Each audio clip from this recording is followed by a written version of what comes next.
At T-Mobile, our critical mission is providing unparalleled 5G coverage for when connectivity is mission critical. Introducing T-Priority, America's best 5G network experience for first responders, even in times of congestion. More capacity, faster speeds, better coverage.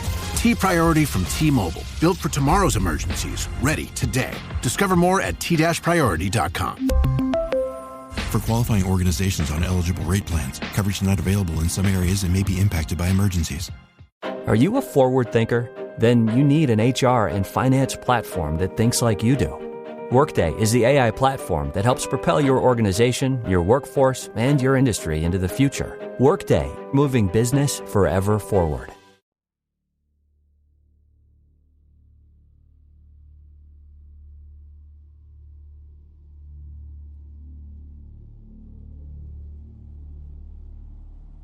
Oh, let me start out by saying, I didn't know Susan before Elaine went missing. I mean, I think maybe I could pick her out in a crowd possibly, but I knew Elaine. And when, I kept trying to contact Susan because I had known Elaine since she was so little.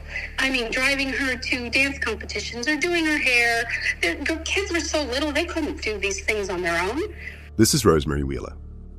Back when they were kids, her daughter Gina and Elaine used to dance together in the same troupe. Even back then, Rosemary felt a kind of maternal connection to Elaine.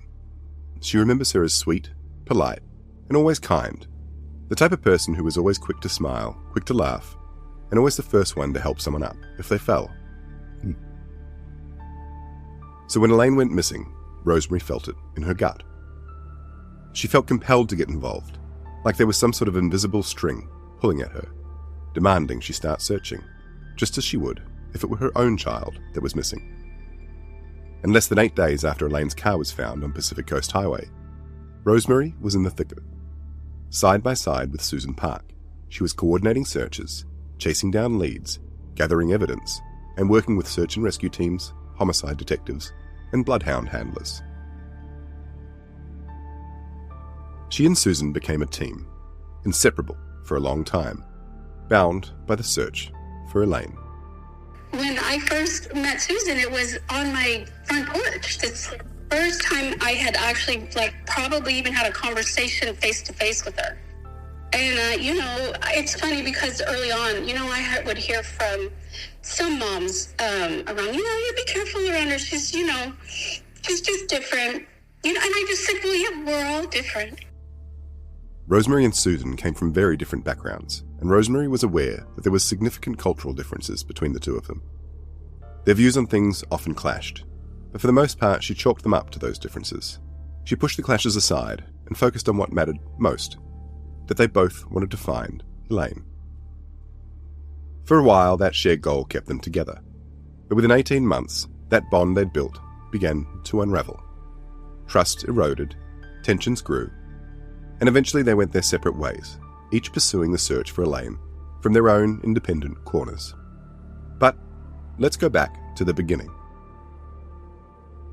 I remember it was the Super Bowl weekend in 2017, and I was sitting with my youngest daughter, Peyton, and we're watching, the game, and then a news, like a news break or breaking news comes through, and Peyton says, "Oh my God, Mom, I think that's Elaine Park. Isn't that who Gina danced with?" And I'm looking at her, and I'm looking at her, I'm like, "Oh my gosh, I think it is." And then they said, "From Glendale." I'm like, "Oh, no way." I couldn't believe it. And shortly after that, when her car was found, I started really calling or Facebook messaging Susan to help out because I just couldn't believe it. This just doesn't happen in our neighborhood here.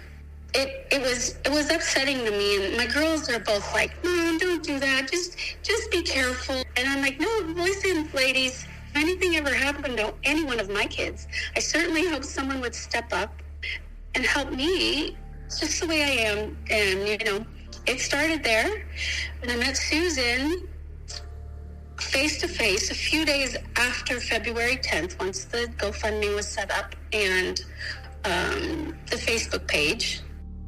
In the early days, Susan and Rosemary set up a GoFundMe account for Elaine, with the intent of using whatever donations they received to fund the search and all of the hidden expenses that come along with that sort of thing. It performed well, eventually raising $16,000, and providing the two a base to really kickstart an investigation. I think we had raised something like $6,000 on GoFundMe. And I'm like, I don't care if Jaden, even though he's listed as whatever, pro bono, he's still going to incur costs for people he has to use. So who cares? We're raising money. Let's pay for these phone records. Let's pay for whatever we got to pay for. And her reply to me is she's like, I don't know. I mean, it's so expensive. And what if we find her and I have to give her a funeral? I thought, oh my God. Well, I think let's just think positive here and let's just find her. The first time the news got a hold of the CCTV footage, or when Susan got a hold of it, and it was ABC7. It was Eileen Frere who had come here. I think it's like February 20th it might have aired. She was almost right. It was February 23rd. Here's a clip from that interview. Eyewitness News reporter Eileen Frere joins us live from Glendale with what we've learned from watching these private video clips. Eileen. And Mark, they are the last known images of Elaine Park before she disappeared nearly a month ago. Images captured as she left her former boyfriend's home. I had this odd feeling because she didn't text back. She was just not responding to everything and her phone was off. Numerous searches turned up no sign of Elaine. Susan reached out to Elaine's former boyfriend. I asked him that as a mom, I really want to see a last image of her. Susan says Div's mother provided the video, seen here for the first time on Eyewitness News. It shows Div and Elaine leave in an Uber to see a movie the night before she disappeared. They returned just after 1 a.m. He said that at that time, at 4 o'clock in the morning, she all of a sudden got up, shaking and singing and looked like a panic attack. Susan says Div told her Elaine got dressed and left. She walks outside, but the video stops at 6:05 a.m. Her car is seen leaving the gated community, but it's too dark to see who's driving. Please come home safe because I love you a lot. They asked her on that day, where do you think Elaine is? And she looked up, and she said, I think with the angels. And I think I audibly gasped because I was like, there's no, they're not possible. For Rosemary, it was a jarring thought. At the time, it seems she and Susan were in completely different headspaces. Rosemary still holding on to hope that Elaine was alive, and somehow, somewhere, that they'd find her and bring her home. It seems Susan, however, had already processed a much bleaker outlook. A few days before the Eileen Frere interview, on February 20, Susan was interviewed on Crime Stories with Nancy Grace. When Nancy asked her about Elaine's car leaving the Compares gated community without a clear view of who was driving, Susan responded, "As far as I know, what my concern is, maybe the body's inside there, in the car." It was a comment that would throw most people for a spin. Referring to your own daughter as the body just weeks after her disappearance? It was blunt, cold, and horrifying. But Susan isn't like most people. She forgets things, then remembers them, and then forgets them again. She keeps certain details locked away, even when there's no real reason to. Other times, she shares everything without hesitation. Sometimes she controls the flow of information, but often the things she guards don't seem to have any real evidentiary value at all. And I guess that's part of what fuels some of the suspicion around her. She doesn't behave the way most of us believe we would behave if our child went missing. But the truth is, none of us know how we'd behave in that situation, unless we've been through it. That said, Susan would be the first to admit that she wasn't a great mother to Elaine. She didn't love her the way she should have. They had major clashes, and she sent Elaine some incredibly horrible text messages. There were a lot of things that she was guilty of. But murdering her own daughter? That's a big call. What is clear about Susan, though, is that she is about as far from an optimist as you can get. Whatever her worst fear is, in her mind, it's not just possible, it's inevitable. For Susan, the idea of Elaine being dead was, simply, a reality. At least one that was no less likely than her still being alive. But for Rosemary, who could not be more different to Susan if she tried, it was a shocking, morbid thing to say. and it was the catalyst for the seed of doubt that slowly began to permeate in her gut.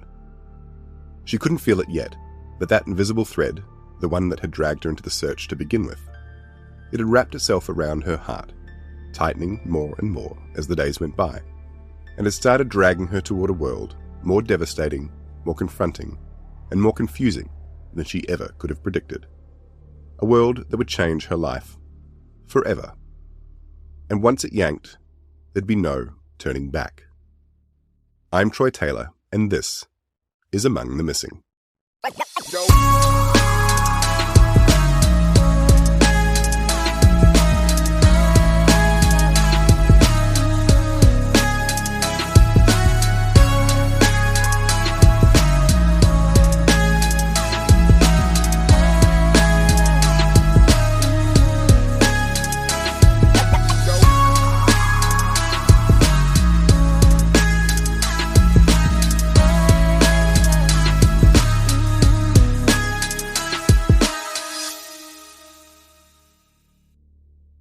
We argued so much.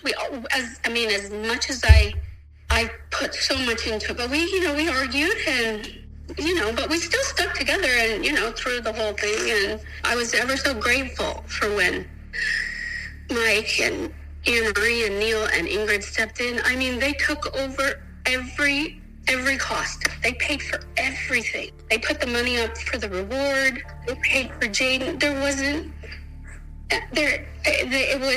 was remarkable. And I, when we first met them, oh my gosh, I guess it was maybe, we had the search on March 12th or 14th. So it was after that. It was maybe the end of March when we met with the Malibu gang, and they were phenomenal. It was great. It was such a great thing. You might remember the names Mike, Anne Marie, Neil, and Ingrid from episode 1. They were part of the To Live and Die in LA podcast team, and what Rosemary casually refers to as the Malibu Gang. They got involved in the search for Elaine early on, around March, about 6 weeks after Rosemary herself had joined the search effort, and just over a month after private investigator Jaden Brandt from Origin Investigations was brought in on February 22nd.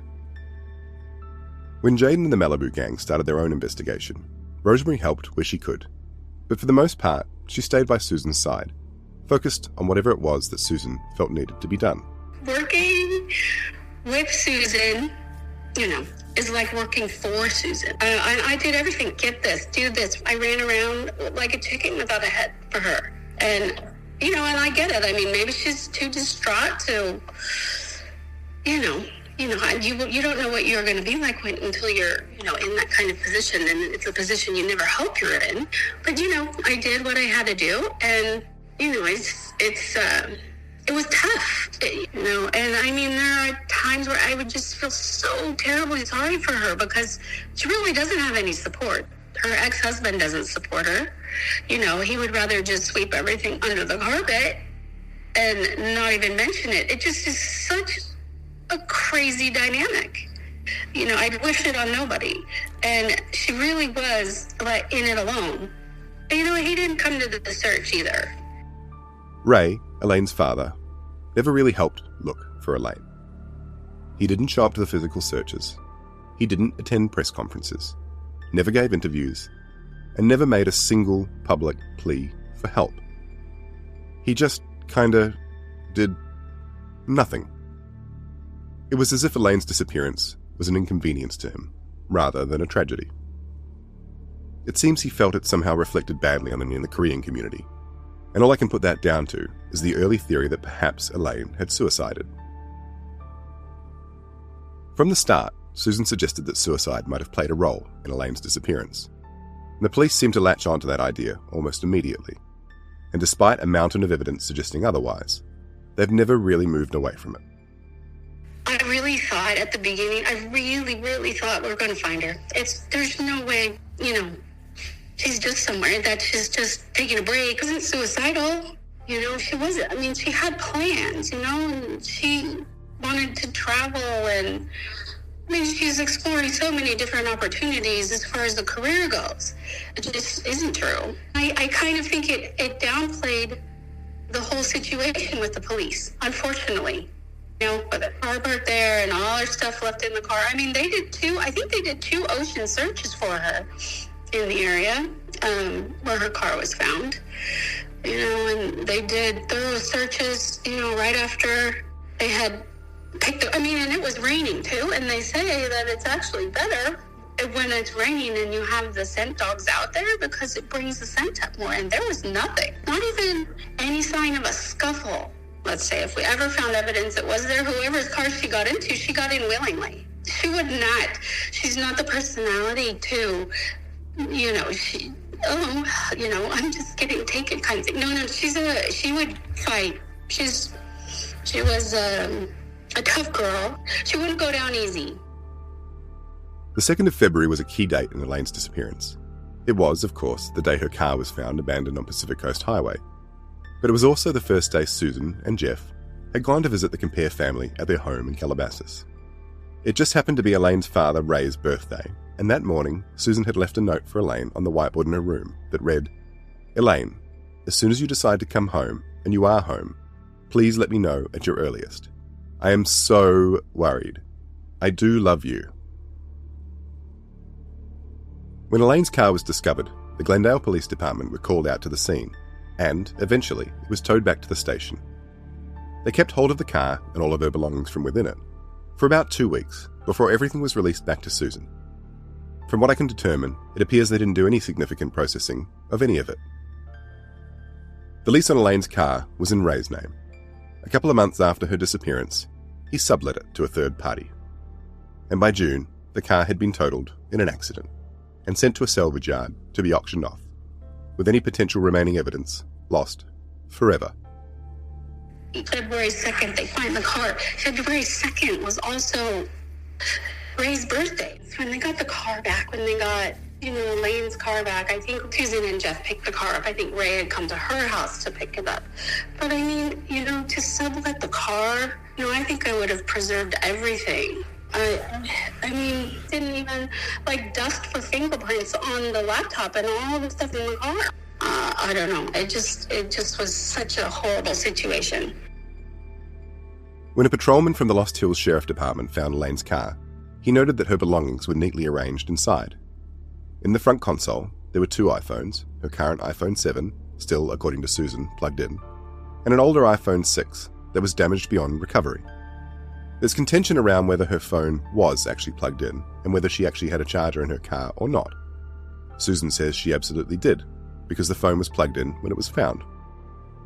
On the flip side, the patrolman who found the car told Jaden he didn't recall finding a charger at all. Unfortunately, we can't verify any of that, because the patrolman who found the car never lodged a report of what was found. All we have to go on are people's memories, and the 2 people who saw it, Susan and the patrolman, have a difference of opinion on what they saw. Aside from her phones, her laptop sat on the passenger seat, stacked neatly with her purse, cash, and a few other personal items. A small vial of marijuana was found on the floor near the passenger seat. In the back seat, they found her black backpack and a light blue duffel bag. The trunk held more of her things: shoes, makeup, and clothes. Everything was there, organised, as if she'd just stepped away for a moment. Even with Daisy, who is the sweetest, she's such a sweetheart of a girl. She's Elaine is not neat. I even think they argued about keeping the kitchen clean at their apartment. And even, Susan would say, always telling her to clean up or, she was very messy. She wasn't neat by any means. But the car, when they found it, everything was neatly placed, which is just really, really uncharacteristic. And that's a good point Rosemary raises about Elaine's car.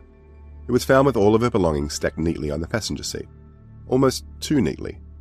If the car was staged, it suggests that whoever did it didn't know her well. Because if they did know her well, surely they would have realised that arranging everything so perfectly would be a huge red flag. Because Elaine would never leave her personal items stacked neatly like that, especially in a situation where she's in distress or leaving in a hurry. It feels unnatural, like someone trying to make it look a certain way, without really understanding how it would look if that had actually happened with Elaine. Look, do I think Susan did this? I don't know for sure. Absolutely nobody knows for sure. I would love for her not to have been the one that harmed Elaine. But I can't say no, you know, and I can't say, no, I know for sure she didn't do it. You know, it's like, I see her as that little girl that she honestly light up a room when she walks in. She just had this smile and this level of energy that you don't see all the time, you know, and regardless of where you are, you knew that when she walked into the room, you know, she just had the cutest voice, like this raspy little, she's so tiny too, and she had this raspy voice and a smile that would just really, you know, brighten anyone's day. I'm telling you, she was something else. There really isn't a day that goes by that I don't think about her, or I'm always looking too. I mean, I'm always looking for her.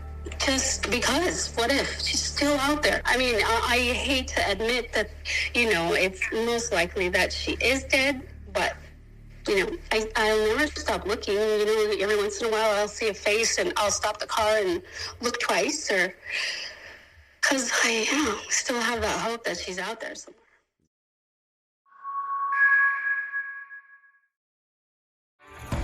Este episodio es presentado por Honda. Descubra la nueva Honda Passport Trail Sport todoterreno. La Passport más todoterreno que Honda haya imaginado jamás. Esta Passport cuenta con mayor altura al suelo, barras de techo en todas sus versiones y neumáticas especialmente diseñados para cualquier terreno. Además, disfruta todos tus viajes con el control de clima de 3 zonas, techo panorámico y opciones como asientos delanteros con calefacción y ventilación. Conoce más en honda.com/Passport. This podcast is supported by Progressive, a leader in RV insurance. RVs are for sharing adventures with family, friends, and even your pets. So if you bring your cats and dogs along for the ride, you'll want Progressive RV insurance. They protect your cats and dogs like family by offering up to $1,000 in optional coverage for vet bills in case of an RV accident, making it a great companion for the responsible pet owner who loves to travel. See Progressive's other benefits and more when you quote RV insurance at Progressive.com today. Progressive Casualty Insurance Company and Affiliates. Pet injury is an additional coverage and subject to policy terms.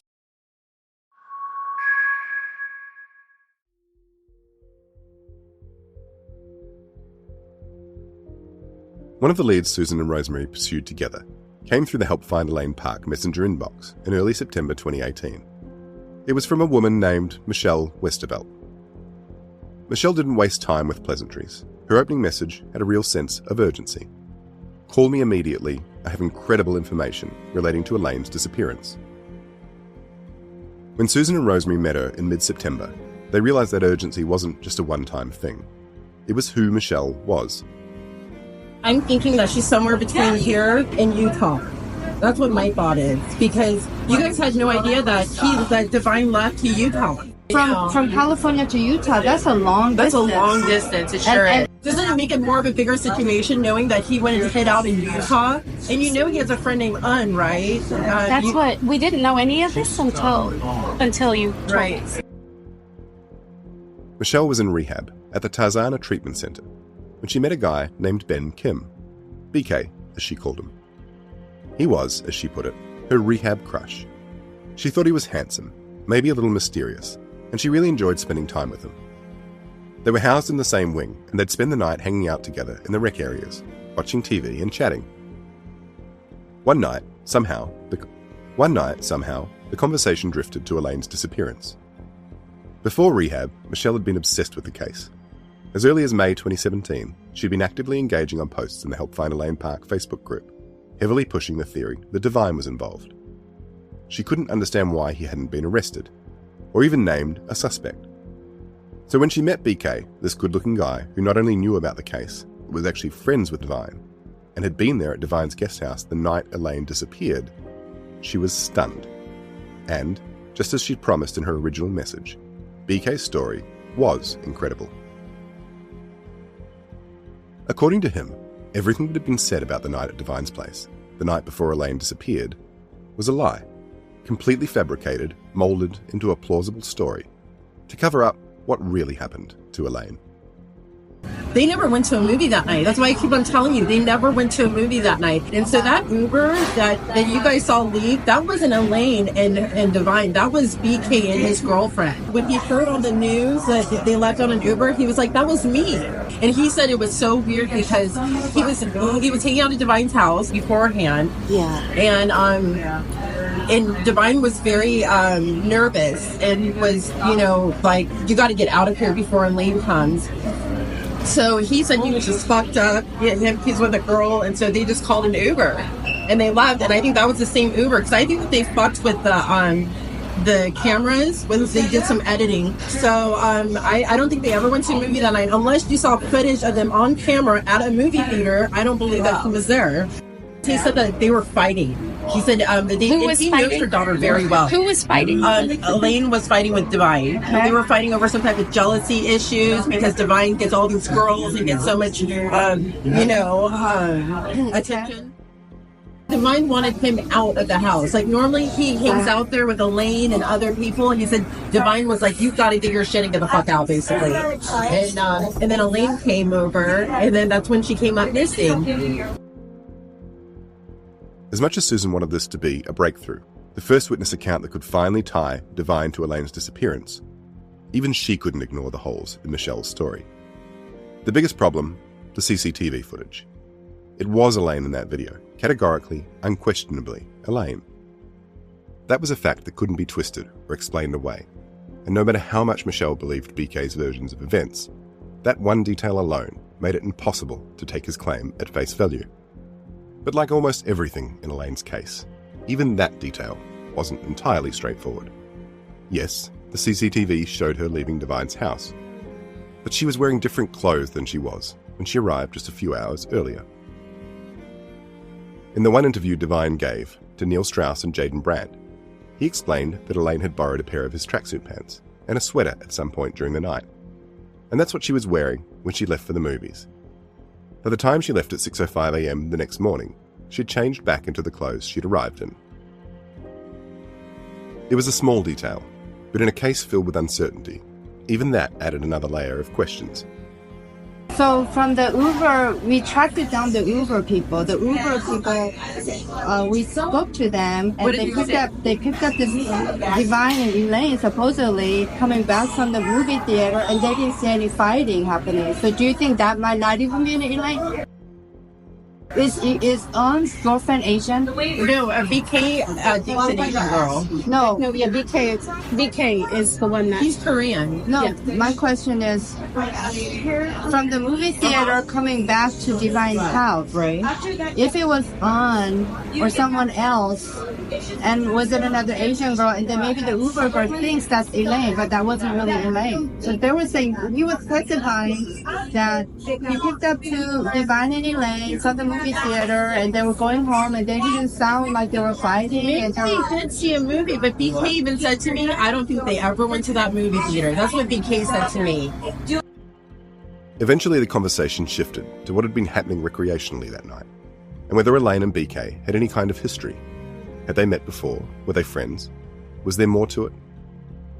Were they using that night? Do you know if they were doing? Yeah, they were getting. What were they doing? She had a Xanax addiction. Yeah, she was addicted to Xanax, and he was kind of her supplier. Okay, that's what it sounded like to me. That he kind of supplied her with her bars. BK and Elaine knows each other. They know each other very well. Very well. How long has BK known Elaine? It sounds like since Divine and her have been dating. Okay, that's I didn't know that part. Yeah, that's like about November 4th is one day. You gotta get to Divine knows the answer. He's a young guy, and this is gonna weigh hard on his soul, and he's gonna eventually tell the wrong person, and you're gonna find out exactly what happened to Elaine. And you think they murdered her? Is that what BK's thinking? Or is that, definitely. BK thinks that they murdered her. He does. Does he have any kind of proof or fact? He doesn't have any proof or fact. He just said that after the situation, it got very quiet, like with him and that family. He said he was there for Christmases, Thanksgivings. He said he's seen Divine grow up, basically.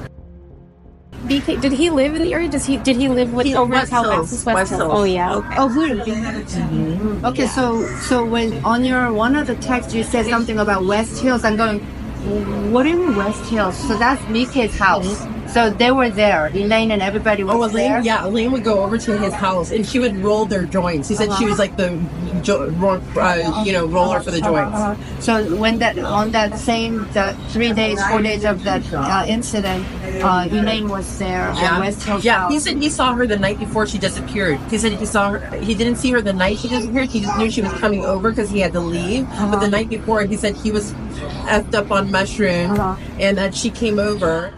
When do you think we could meet him, or do I talk to you first? He wants to be left out of this completely. I talked to him because these people, he's scared of them. He's just so scared. Like me even talking to you about this is like he's constantly going over to me. He's like, Michelle, like you don't understand. If you let out my identity, I could be screwed. Oh no, I understand. BK was terrified this would come back on him, genuinely afraid for his life. At least that's what he told Michelle. According to her, that fear was the reason he didn't want to talk. Michelle, on the other hand, she wasn't scared. She just wanted the truth to come out. She wanted justice for Elaine. She wanted her to be found and laid to rest. But Susan doesn't really operate that way. As soon as she left the rehab center that day, she began obsessively trying to track down BK, almost to the point of desperation.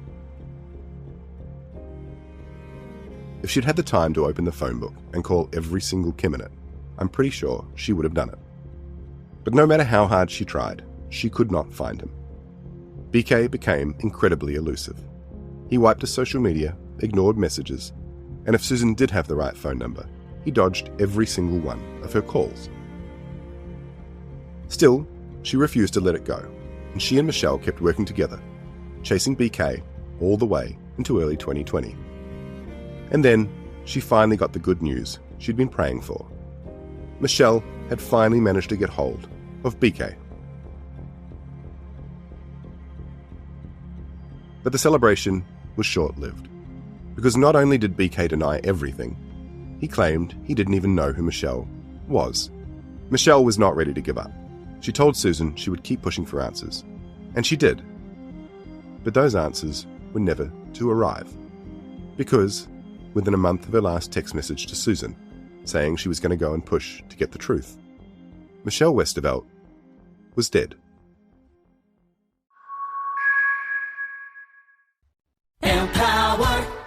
Claire is practicing her breathing for her upcoming yoga retreat in Bali. Has she ever done yoga before? No. But Claire worked with Empower on her savings and investment strategy. She got good at money, so she can be a little bad. Empower. Invest well, live a little. Join our 19 million customers today at empower.com. Past performance is not indicative of future returns. Investing involves risks. You may lose money. Advisory services are provided for a fee by Empower Advisor Group, LLC, EAG, a registered investment advisor with the Securities and Exchange Commission. Om Namaste. This episode is brought to you by Prime Video. In the small town of Holland, Michigan, nothing is ever what it seems. Behind the tulip festivals and pretty houses lay dark secrets that threaten to tear a marriage apart. Nicole Kidman stars in this darkly twisted thriller about a wife and mother whose quest to uncover her husband's secrets may get her more than she bargained for. Holland, streaming on Prime Video March 27th. My hospital stay would have cost $25,000, but with VA healthcare, it's free. My education would have cost $42,000, but with VA benefits, my books, tuition, and housing are all covered. The down payment for my home would have been $74,000, but with my VA home loan, my down payment was $0. My service was then. My benefits are now. Get what you earned. Visit choose.va.gov. Not all veterans are eligible for the type or amount of benefits mentioned here. On March 25, 2020, Michelle Westervelt died in hospital. According to her autopsy, she died of an accidental overdose of a mixture of fentanyl and methamphetamine. It gave Susan pause for a moment, but even after Michelle's passing, Susan did not let go of the lead. She continued to try to track BK down. All of this despite the glaring issues in the story he had told Michelle. For one, as I mentioned earlier, the CCTV footage from Divine's property clearly shows Elaine. That alone contradicts the idea that the entire night had been rewritten to hide what happened. And when I spoke to Rosemary, she had this to say about the CCTV footage. I sent all the the CCTV footage that I had to criminal forensics and to see they're like the most famous and world-renowned kind of CCTV forensics and stuff like that, security footage. They do forensics to see if anything had been altered or changed or, anything tampered with, and it came back clean. Michelle also claimed that Devine fled to Utah as soon as Elaine disappeared. But there's no proof of that.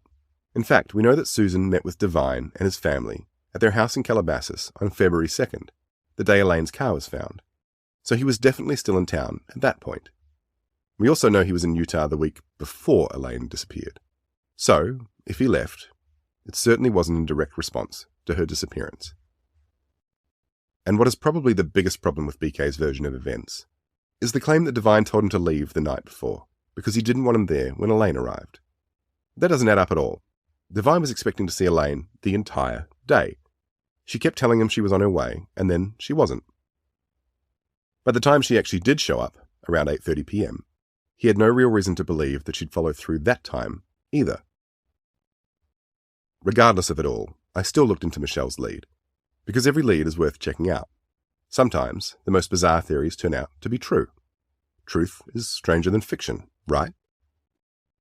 But after digging in, talking to people, following the trail, it seemed like there was nothing there.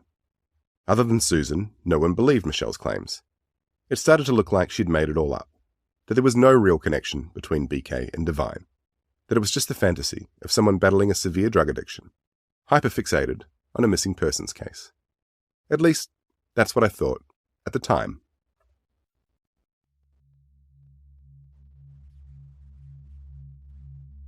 You'll recall from episode 2, I was just about ready to have a cup of coffee and head to bed, when the all-too-familiar ding of a new email rang out from my laptop. When I'd opened it up, I was shocked to find it was an export of all of Elaine's Snapchat data, sent over by Susan Park. And I was even more shocked at what it contained. Over 1,000 photos and videos, stretching all the way back to September 2016, and running right up until January 26th, just a day and a half before Elaine disappeared. But it wasn't just the video and photo media. There were also chat threads, a lot of them, one even going beyond the time she disappeared. To say I was flabbergasted would probably be the understatement of the century. A chat with one of her friends on the 22nd of February, 20 whole days after her car was found, and almost a month after she disappeared. It was absolutely shocking. The adrenaline pumped through me as I opened it. But it wasn't the breakthrough I'd been hoping for. It was a conversation between her friend Cody and her account, only it wasn't Elaine behind the screen. It was Jaden Brandt, the private investigator Susan had initially hired to look into Elaine's disappearance. It was his first day on the job, and digging through her social media must have been at the top of the list. Going further back, it became clear that while there was a substantial amount of information in there was also a lot of messages that had been purged, as is generally the case with Snapchat. Thankfully, there was enough to give me a window into her circle of friends, her general conversations, and, in some cases, a snapshot of the kind of life she was leading. Most of it was just your regular teenage stuff, party invites, music recommendations, general gossip, that kind of thing. Some casual mention of drug use, but nothing particularly shocking. Until there was something particularly shocking. Something that had me reaching for that whiskey bottle again. Turns out, in mid-2016, Elaine wasn't just using drugs recreationally. She was also offering to sell them. And not an ounce of weed or a gram of coke or a couple of bars here or there. We're talking about commercial quantities. Thankfully, only of weed, but still.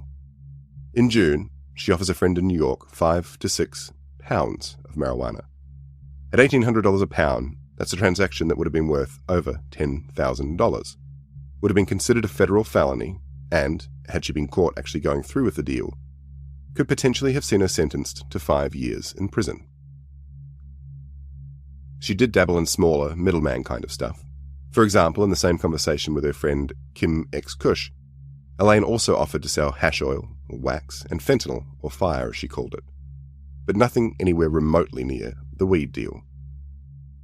I checked into it, and as far as I can tell, the deal never actually happened. But it did raise a much bigger question for me. If she was offering to move that kind of weight, then she must have had access to that kind of weight. And if she had access to that kind of weight, where was that access coming from? And more importantly, could it have played a role in her disappearance? After reading through the remainder of the chat threads and finding nothing of any real significance other than that, I moved on to the memories folder with that 1,000-odd list of photos and videos. They dated all the way back to September 16. The early ones were generally just of Elaine goofing around, filters turning her into a cat or a dog or a bee or a llama.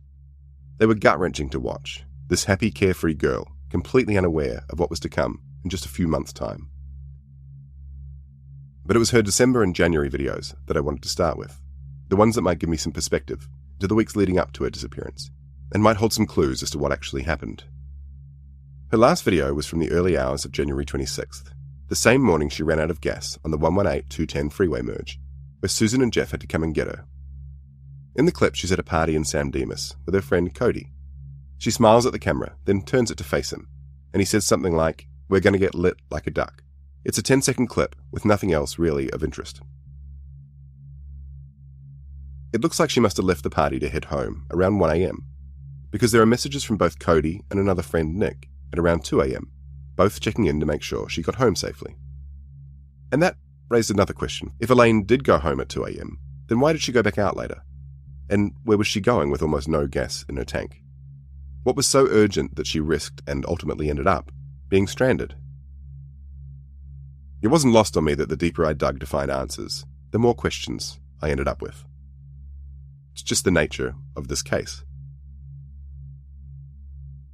Answer one question, and you end up with 10 more questions. It wasn't the first time, and it certainly wouldn't be the last. Her last photograph, whilst not really of any evidentiary value either, was kind of ominous. It was of Elaine lying on her bed in her bedroom. She was looking at the camera, but you can't really see her face. The top half of it is obscured by this black kind of lace thing, almost like a black veil. You can almost make out her mouth and her nose, but it too is obscured by what kind of looks like white bubbles or ripped paper. It's like her face is still there, we just can't see it anymore. I went further back and found that some of her earlier videos, from both January and December, did at least answer one of the questions that had been floating around in my head for a while. Was Elaine in Malibu often? Was it a place she liked to visit to get away from it all? In particular, was she familiar with Pacific Coast Highway? And the answer to all of those questions was yes. In the weeks leading up to her disappearance, Elaine had been out there often, filming the ocean, marvelling at the view, climbing rocks along the shore. It added weight to the theory that she might have gone to PCH that morning of January 28 to watch the sunrise. She did love the area, so it makes sense. And her Snapchat also contained a number of videos and images of both the sunset and the sunrise from numerous different vantages around Los Angeles. What the videos showed was that Elaine loved her cats and her dog. She loved her friends dearly. She loved to go out and explore the world, parking up at viewpoints at night, watching the lights sparkle across Los Angeles and the valley below, visiting places like Jim Morrison Caves and Salvation Mountain, and Joshua Tree. They show her going for a walk up near Griffith Observatory with one of her friends. But what they don't show, and what has been the subject of frequent speculation, is anything suggesting that Elaine was a keen hiker, particularly one who would be heading out at 6 a.m. after being awake all night to hit the hills. Sure, she walks places, sometimes to see things like the caves and Salvation Mountain, but there is nothing to suggest that she was a hiker. One of the things the videos do show, and something that's super important in my eyes, is Elaine did have a phone charger in her car, a lightning cable plugged directly into one of the USB ports. Most of the time, when she was driving, her phone was plugged into it. If you're wondering why that matters so much, well, for one, it helps pinpoint when something might have happened to her, because, as we'll get into in a future episode, her phone was dead by 3:42 p.m. And two, it could also explain why Elaine's car battery was dead, and why, when it was found on February 2nd, the electrics were still switched on. I closed out the December memories file and checked the time. It was just past 4 a.m, very much time for me to take my weary eyes and to get a few hours sleep before I needed to get moving again. But I decided to just take a quick look at the November files, And, in news that I'm sure will be shocking to absolutely nobody, the idea of going to get some sleep completely disappeared from my mind. As I had with the January and December folders, I worked backwards, reviewing every photo and every video in detail, taking note of anything I thought warranted further investigation. 5 a.m. rolled around, then 6. Then, before I knew it, my kids were up, getting ready for school and looking for breakfast. I'm slightly ashamed to say that morning breakfast consisted of 2 cookies and a glass of milk. I was just about to log off and get the kids in the car when I opened it. The video I definitely was not expecting to see. It showed Elaine and Divine at a party in an apartment somewhere, sharing what appeared to be a cup of lean, essentially a mix of cough syrup and codeine. They looked happy and like they were having a great time, Elaine almost beaming to be there next to him. But it wasn't actually Elaine or Divine or what they were taking that caught my attention. It was what I spotted in the background. And it's safe to say my kids were late to school that day. Because right there, clear as day, gesturing toward the camera a couple of seconds before the video cut off, was none other than Ben Kim. The very same Ben Kim Michelle Westervelt had been talking to Susan and Rosemary about all the way along.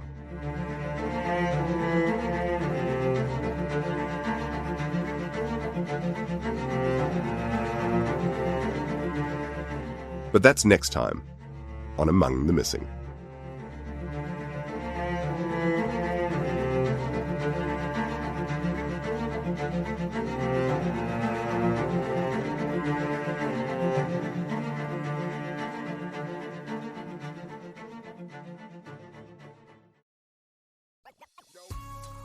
Thanks for listening to Among the Missing.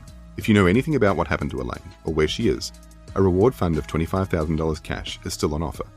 If you'd like any more information on the reward, or you have any information relating to Elaine's disappearance whatsoever, please visit our website at amongthemissingpodcast.com, where you can send us a message or leave us a voicemail. You can find us on Facebook, Instagram, and TikTok at Among the Missing Podcast. If you're looking for more of Among the Missing and you don't want to wait a week, you can listen to episode 3 this coming Sunday by subscribing to us on either Apple Podcasts, Spotify, or Patreon, where each week you'll get additional audio content and early and free episode drops. If you've got any questions you'd like to be addressed in our Q&A episodes, please visit our website at amongthemissingpodcast.com and either send us a message or leave us a voicemail. Among the Missing is a production of FTM Media, produced by Troy Taylor, Mark Tarulli, and Fred Scherzer. Written by Troy Taylor. Our theme song is Lucid Symphony by Dirty Freaks.